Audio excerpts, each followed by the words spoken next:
So I have kind of a serious question to start off with. Pop or soda? How many of you are pop? How many would you say pop? How many of you say soda? It's still pretty evenly split. It must be the Midwest or something. But I grew up with two kinds of pop, and we called it pop growing up. And when I heard somebody first say soda, I'm like, what are you talking about? Like baking soda? Doesn't make sense. But we had two kinds of pop, and maybe you can relate. You see, there was Mountain Dew, and there was pop. Anybody else? No? I'm the only one? You're welcome. All right, so when somebody would go to the store and come back with a Mountain Dew that looked a little something like this, it was no good.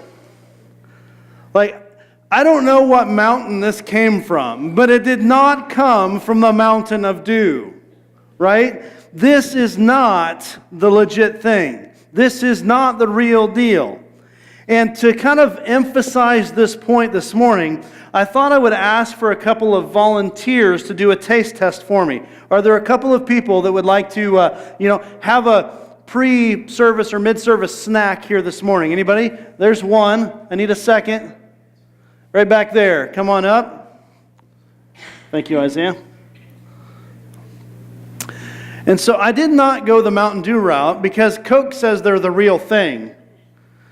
And so I thought, yeah, you're like, Mountain Dew, sucker. Anyway, one of these things is the real thing. One of it is Coke. I didn't pull a fast one on you, even though I really wanted to. But the others are store brands from around town. So Super Saver, Hy-Vee, Walmart. And one of them, because we know that diet companies are always saying, like, it tastes more like the real thing. Don't buy the lie. But one of these is a diet. Okay? I remember going into a convenience store one time, quick look, grabbed a Mountain Dew, got to the car, took a swig. It was diet. It was all over my dash. Like,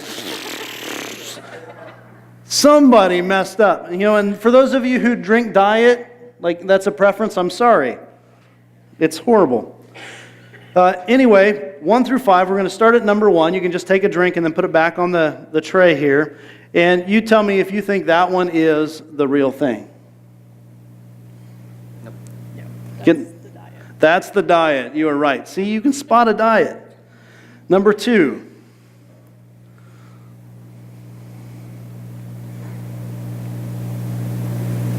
You don't think so? Maybe. Maybe? Need some more samples to find out? Okay, number 3. No? Number 4.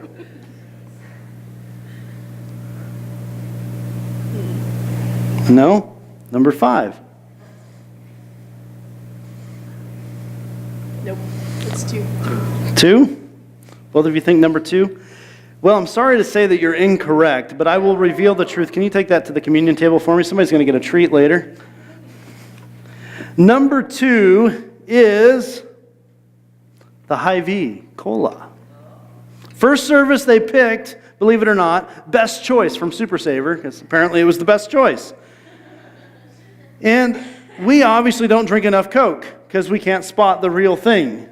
And I think that probably that's true in a lot of ways. You and I are so used to having all of these other substitutes in life, all of these other things that claim to be the real thing, that we can't even spot the real thing. But I would suggest to you today that commandment number 2 is really about being able to spot, not only spot, but to worship the real thing. Because there's so many other things that take its place. Now the Israelites, who we're talking about, and that's God's chosen people throughout the Old Testament and even through the New Testament as we talk about people that were chosen by a promise and not necessarily by a bloodline. So the Israelites, they grew up in Egypt.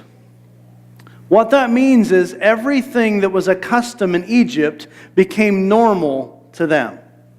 And one of the things that was normal to the people who lived in Egypt and now to the Israelites was the worship of a lot of different kinds of gods. Okay, and they had gods for different things. So they had gods that they worshiped for the sun, and gods for the stars, gods for the air, and gods for the water. And the water was a pretty big deal. They lived by the Nile. They needed it for the fertility of their crops. Right? They worshiped gods of love and gods of war. They even had gods of life and gods of death. Right? And all of these attributes, they're not bad things, are they? They're not things that like we can just get blown out of the proportion. Like, why in the world would they worship those kind of things? No, air is good. We like to breathe, right? We may even like to fly a kite or take a shortcut on an airplane, right? The water is a good thing. We water our plants. We take baths. We drink the water. Water is a good thing. Life and death both can be good. They really can. Love and war for the right reasons? Yeah. We need to have those kind of things. But they kind of get mixed up. And you see the Israelites, they were caught up in the land of Egypt in these gods. And these gods have evolved over time. And you see, at first they started to kind of look like things from nature, like animals. But slowly they kind of evolved and they took on more of a human character trait. And so these beasts would be like half animal, half man. They would have elements of nature involved and all had these different attributes that you could definitely trace back to God. And that's not necessarily a bad thing, those attributes. But now what they've done is they've started to worship the creation of God rather than God, who's the creator. You see, they kind of missed the real thing, and they settled for what we would call a knockoff, a cheap imitation, something that has lofty promises but never really measures up. It's just not legit. Now, I want to give you some more examples. I grew up in a fairly poor house, and we didn't always get the name brand items. And maybe some of you can relate. And so, for instance, sometimes we would have things on the shelf that look like this: macaroni and cheese. Apparently, this particular one is the original. I don't know how long it's been around, but it is not Kraft.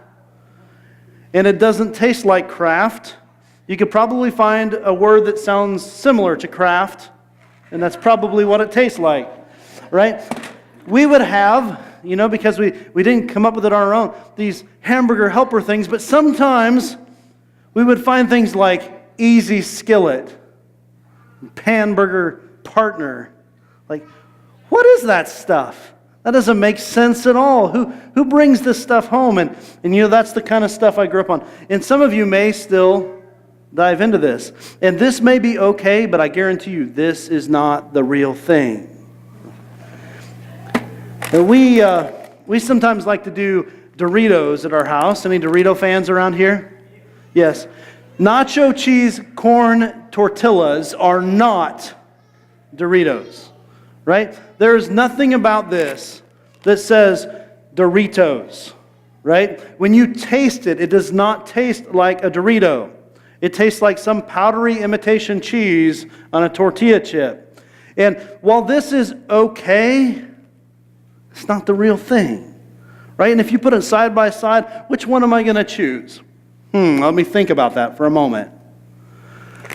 Just a couple weeks ago, my wife and one of my kids, they were having a bit of a discussion. You see, my wife had brought back some cereal, and she put it into the house. And we have some of those clear Tupperware containers. You can just put the cereal inside, keep it safe, that the kids don't ever seem to want to use, right? And so she puts the cereal in, and they're having a discussion whether this cereal tastes like the real thing, right? The cereal in question, Frosted Mini Spooners. And my wife made a huge mistake in the argument. I love her, but she made a mistake, and the mistake was this. She asked me to join her side. She said, "Would you please tell your son that these taste just like the real thing?" And what do you suppose my answer was? They do not taste like the real thing. Are they okay? Yeah, they're okay. But they are not the real thing. And you see, I think that the issue is you and I are surrounded by a lot of things that have lofty promises, but they fail to deliver.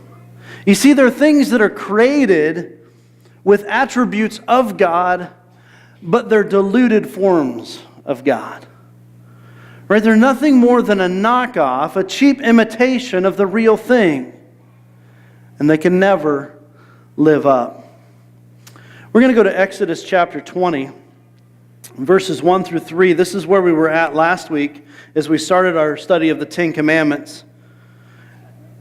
And on page 61 it says this, "And God spoke all these words, saying, I am the Lord your God, who brought you out of the land of Egypt, out of the house of slavery. You shall have no other gods before me." And what we decided was that the Ten Commandments were actually not a list of creeds and commands given by a lofty dictator, but actually extensions of the love of God. Because God wanted us not to have complete freedom where we would go off and do whatever we want regardless of the consequences, but God actually loved us so much that He wanted to provide barriers, guardrails, if you will, to keep us safe so that we could experience true freedom, because He knew that inside of His commands, then we were actually going to have freedom not to die, right? Freedom to have a more eventful life, a more satisfying life, a more joy-filled life, and it all exists within the parameters that He set up. And when we step outside of that, He knows that harm is going to come our way, that we're going to be messed up, right? It's going to rip away at our hearts. And so the commands are not burdensome, they're actually an extension of love. Matter of fact, God's deliverance of the Israelites is a foundation for this piece. Right? He says, I am the Lord your God, who brought you up out of the land of slavery. Right? I've delivered you.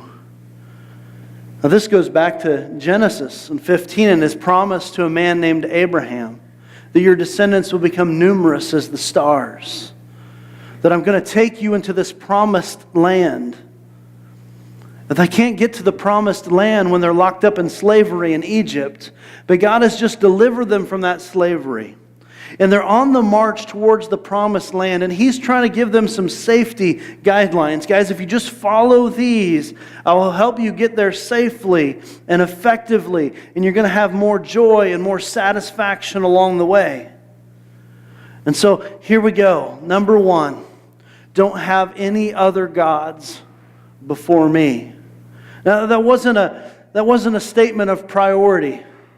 Right? Because he wasn't telling the Israelites who just came out of Egypt, keep all of those Egyptian gods, just make sure that I'm number one. Right? I can be right there ahead of the God of the sun or the God of life. Just don't put me down there by the God of dirt. That's not where I want to be. It wasn't a priority system. It was a statement of exclusivity. It's like God saying, I don't want to be one of your lovers. I want to be your lover. I want to be your one and only. And then we get to commandment number 2, and it seems a little like this. And commandment number 2 says, starting in verse 4, you shall not make for yourself a carved image or any likeness, or anything that is in heaven above, or that is in the earth beneath, or that is in the water under the earth. You shall not bow down to them or serve them. For I, the Lord your God, am a jealous God. Again, this is exclusivity. This is a monogamous relationship. This is God saying, don't chase after that stuff that's cheap imitations of the real deal. I'm the real deal. I want to be your only one. Now, I've got a question for you. How many of you this week you really messed up and you went out to the shop and you created for yourself your very own idol? Anybody do that? Started doing a little whittling and maybe brought this thing into your house, set it up on the mantle. You know, maybe you lit some incense to it, said some prayers, maybe did a little dance around this idol. Nobody? Nobody went to the store and purchased an idol. So we're pretty good, right? This doesn't apply to us today, does it? Well, let me show you how I think it applies. See, last year I got a chance to go to India, and in India you could see gods everywhere. Right? You can go into any store, at any location, on any street side, and you could buy yourself an idol. And those idols look like all sorts of things. Right? They may look like a cow. They may look like an elephant. They may be like in Egypt, where at one time they were an animal, but now they kind of are a man-animal. Manimal? I don't know, that's weird, right? So they had some character traits of a man, but they also had some of these traits of the animals. And they have different attributes ascribed to them. And you would pray to them and worship them for different things. And some of those things would go into your pocket, right? Because you need a God to travel with, and all I have is a guitar pick in my pocket today. But, maybe you would say, oh, I need a little luck, so you kind of rub your little God and put him back in your pocket, maybe give him a kiss, maybe say a little prayer, but it's mindful that you're seeking that God for his guidance and what's going on. Maybe you get a slightly larger God so that you could take it home and display it in your house. And so you'd arrange the furniture around it, you'd light some candles there, again, maybe some incense, and maybe you would make a bit of an altar. So in your house, everybody knew, like this was an important God to you. Maybe you do multiple altars because you needed multiple things. As you went along the countryside, you would see these small shacks that would be kind of little temples, so that way if people were going from here to there, they could just stop, spend a little time worshiping their God. And every once in a while, you'd see a really big temple. And obviously the people would gather around there and they would worship these gods. But there was no doubt in my time in India that they didn't worship many different gods. But I wonder something maybe even crazier than that. What if one of the people from India came to America? Just journey with me for a moment, if you will. Do you think that they would come into America and go, wow, these guys don't have any gods? Do you think they would say that? Because I wonder what they would say, what's that thing inside of your pocket that your world seems to revolve around? So when you step into your home and all the furniture is arranged around this box in your house that magically teleports images, what would they think that you worship? What are those things that are on our street corners that we seemingly can't go a day without stopping to worship? What are those big temples that people always seem to gather at, especially in Nebraska on Saturdays? Hurts, doesn't it? I think so. Man, I open this up and go, oh, yeah. Right? I look at myself and go, what are some of the things that are created things? They're not the creation, but I've allowed those created things to occupy my time and my money. I've allowed those created things who have attributes of God maybe, but aren't fully God, to become more important than the Creator, God. And so I wonder if they would step into your world, would they say that you worship many gods? What gods would they say that you worship? In what ways are you and I worshiping creation over the Creator, God? The problem is when you and I emphasize creation over the Creator, we will always come up short. Anytime we worship creation over the Creator, we will always come up short. But we seem to do it. We seem to get ourselves preoccupied with that. And the thing is that those things, they have bits and pieces that remind us of God, but they're not the full entity of God. They don't have the full potency of God. And sometimes that scares us a little bit. My wife and I, we were at a retreat one time, and one of the speakers for that retreat, his name is Jeff Walling. Jeff is now working at Pepperdine University, but his background is in the A Cappella Church of Christ, which is kind of a sister church of ours if you go back far enough. But to an extent in his background that he would say that you cannot bring musical instruments into the worship of God. It's not okay. And so he was invited to a youth conference as a speaker. And he thought, oh yeah, I can do that. And he shows up for the youth conference. And he's backstage and he's reading through his notes and he's getting ready to go on stage. And just then, at that moment, the band strikes up and he's like, uh-oh. Like, I just thought that they would know that that's not my background. I didn't even think to go, do they have instruments here? And so immediately he was in a dilemma, right? Do I cancel on them at the very last second? Or do I go ahead and fulfill my obligation and go to the altar of God and cleanse myself for being in a place that used the musical instruments to worship God? He was stuck. Well, he went out onto the stage and he spoke that night. He did his thing. And in that moment in time, he realized something. He said, you know what? I had a piece of chalk in my hand. And I drew this circle. It was a nice, neat, symmetrical circle. And in this circle is where God existed. And in this circle, no instruments. A cappella music, worshiping God. And that night, God stretched me. And I learned that I needed to draw a bigger circle. Sometimes God works in our life that way, and we draw bigger circles. But he stated something that was very profound, and that is this. That years later, I learned something even more important.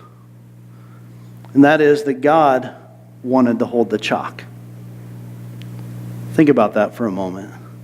How many times do you and I, we draw these circles and we say, God, this is kind of your area. This is your thing. You do things this way, and that's where you exist.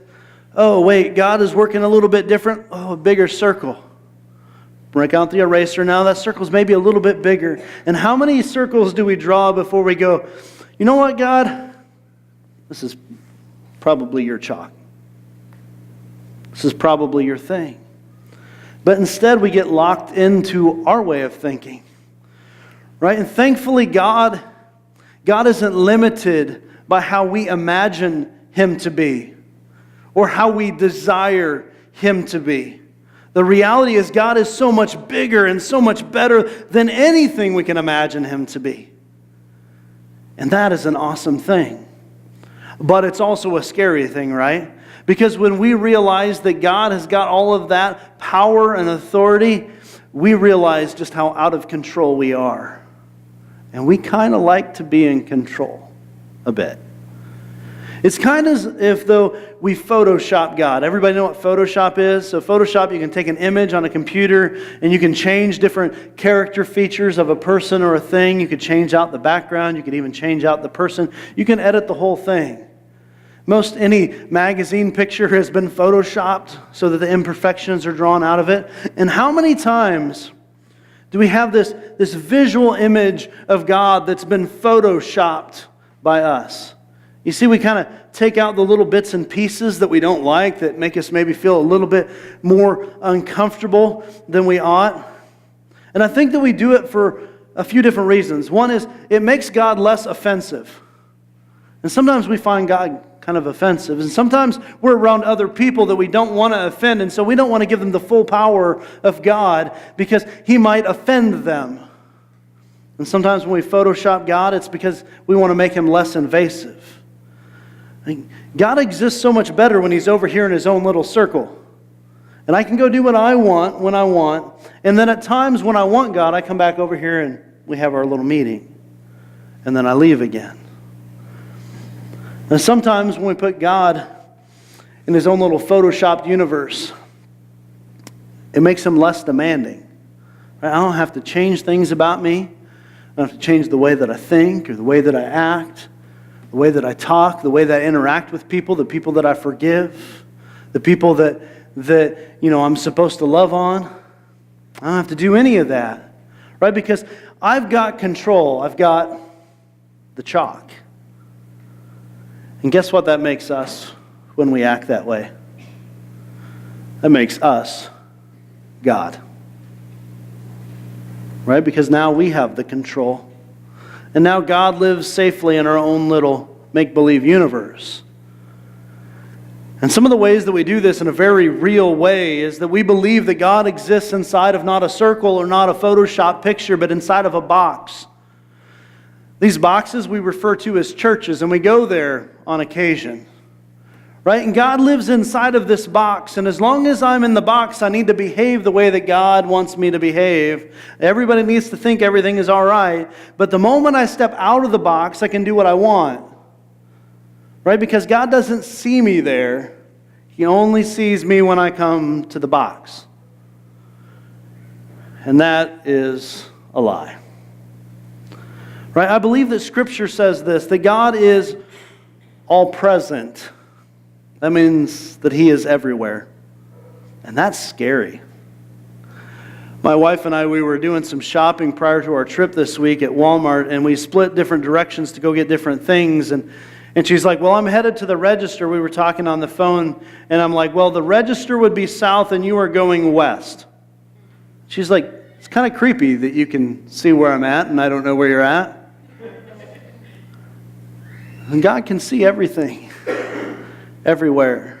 He knows what you did last night, last week. He knows what you've got planned this week. And that can be a little creepy. And we lose control, and we don't like it. And God is all powerful. He can control anything. He's the creator of everything. And sometimes that's a bit on the weird side. And He's all-knowing. Like, I don't even have to do something. I just have to think about doing something, and God already knows that too. Yeah. This is the amazing, mind-blowing piece of it all. Guys, catch this. That same God that is all-knowing, all-powerful, always present, He knows every last thing that you've ever done or will do, and He still loves you.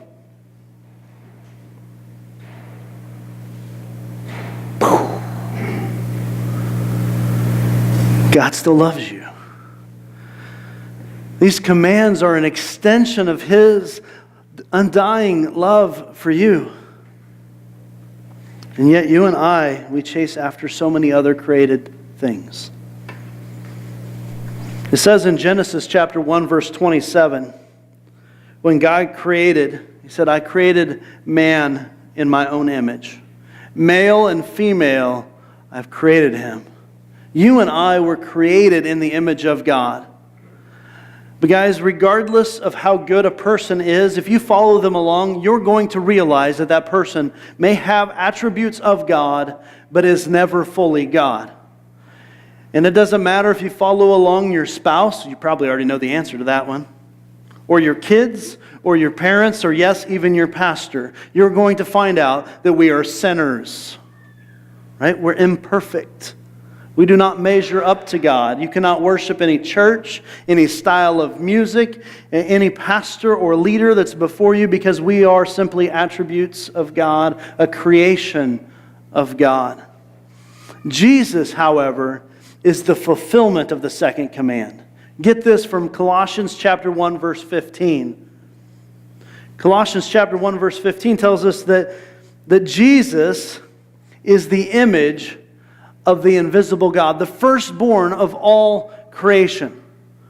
So we can go back to Genesis chapter 1, verse 1. In the beginning, God created the heavens and the earth. Jesus was the very firstborn of all the creation. And it says in chapter 2, verse 9 of Colossians, in Him dwells the fullness of the deity. Jesus is the only image of God that is complete and accurate. Another way we could say that is Jesus is the real thing. Every other thing that we look towards, is just a cheap knockoff. But Jesus is the real deal. And so for us, you and I, to become actually more like God intended us to be, we need to become in the image of Christ. We have to walk by faith. We have to forgive our enemies. We have to deny ourselves. Most of these things seem a little uncomfortable. But that's the real thing. You see, God is the same yesterday, today, and forever. He's not changed by cultural current. He's not changed by popular opinion. He's not changed by a democratic voting system that says this is okay or not okay. And so we look to the one true God, and where do you suppose we see Him the best today? I would suggest it's in His Word. And we've got to get into the Word of God so that we can see that. And in chapter 20, verse 5, it goes on to say a little bit more. Not only is He a jealous God, but there's some consequences. It says that He visits the iniquity, the sin, of the fathers on the children to the third and fourth generations of those who hate Him, but showing steadfast love to the thousands of those who love Him and keep His commands. So that means that if I mess things up, if I mess my priorities up, if I create these images of God that are never fully God, then my kids pay for it. And my kids' kids pay for it. And their kids pay for it. Right? Because they grow up believing that that is normal, that that is okay, and our watered down version of God is the thing that we pass from generation to generation. Chances are it's probably going to get diluted even more as it gets passed down. See, let's forget about what maybe the Indian people would think of when they come to America. And let's think of it maybe from a different direction. If your kids look at how you spend your time and money, if your kids look at where you run to for healing and for hope, if your kids look and see where your priorities lie, what God do you think they believe you worship? Are they seeing Jesus in us? And wow, that's a scary thing. To think that some of the things that I do impacted them for generations to come. Because today is a day where you can get it right. Today is a day where we can go back and we can have no other gods before Him. Today is a day where we choose not to worship the graven images, the carved images, but we worship the real deal. We strive to be like Jesus, the real thing. We quit settling for all of these make-believe gods and all of these things that have lofty promises but poor delivery. They just don't measure up. The Israelites, man, they didn't get it. You see, God delivered them out of slavery in Egypt. He used a guy to do it, Moses. Moses to them was like God. And Moses stepped out of the picture for a few days and he went up on the mountain and he had this heart-to-heart with God and he got some commands. And in the process, they got lonely because they thought God is gone from us. And so they went to Moses' brother Aaron and said, hey, we need a God. And so Moses' brother Aaron, who should have been on it, wasn't. He's like, oh, give me all your gold. Give me your earrings. And so he melted them down and he formed a cow. This golden calf. I'm not into the whole idol worship thing, but if I was going to come up with something, it probably wouldn't be a cow. I don't know. But there's something about that part of the world that the cow holds a high priority. Matter of fact, in Egypt, they worshipped this goddess that was in the image of a cow. Her name was Hathor. She protected the people. She was kind. In her you would find love. She was a goddess of fertility. And they were just delivered out of Egypt, right? Obviously she provided. They were crossing the desert. They needed to do a little fertility ceremony. They needed to see God send some rain and God to provide. God to bring the joy. So they fashioned this calf. And it's not that any of these things are wrong, right? God does protect. He is kind. He does provide joy. He's very loving. Right? He's a God of fertility. Be fruitful and multiply, He says. But when we worship the creation above the Creator, it will always come up short. And that was true for them. So before Moses ever got down to the bottom of the mountain, they had messed this one up in a big time way. And God was getting upset. He was jealous. He was in a bit of a rage. A righteous rage, but a rage. And Moses is going to God and saying, God, you are what this is all about. And these are your people. And this was your promise to Abraham. And you provided the deliverance from Egypt. And you promised that you were going to take us to this new land, this promised land. And so you've got to be faithful. So God backs up. He relents. I don't think he changes his mind. But he lets the people off the hook a little bit. And then Moses goes down. And Moses is the guy that flips out, loses it, busts the commandments. And God probably had to have a little sidebar with Moses. Like, Moses, remember, like, we just talked about this up on the mountain. Like, yeah, they're stiff-necked people. They don't get it. But we're not that much different. We're extremely blessed. And in some way, shape, or form, we find ways and times to worship the blessings rather than the one who blesses. And I don't know what your next step is, but my guess is that you probably need to identify some of those idols in your life. Perhaps there's some sin in your life that you need to repent of, and you need to make a choice to accept no substitutes for the one true God. Because Jesus, not Coca-Cola, is the real thing. We need to trust God and obey his commandments because they're an extension of his love. Father, we thank you for allowing us to receive your love. Help us to look beyond the law and see your love and your good deeds and the way that you provide for us and care for us, the way that you forgive us time and again. Forgive us when we chase after these created things, when we prioritize them over you, when we worship anything but you. And help us to seek you more faithfully and experience you more fully in our life. And Father, for those who don't know what it's like to worship the one true God, pray that you would step into their life today, that they could experience the power of your love, that you would wrap your arms around them, they would feel the comfort that only you can provide. Because you're the real thing. You don't lie. You don't come up short. You're always there. When you make a promise, you provide. When you deliver, you expect obedience. Father, help us to worship you in love through obedience to your word. And in there find you more fully. In Jesus' name, amen.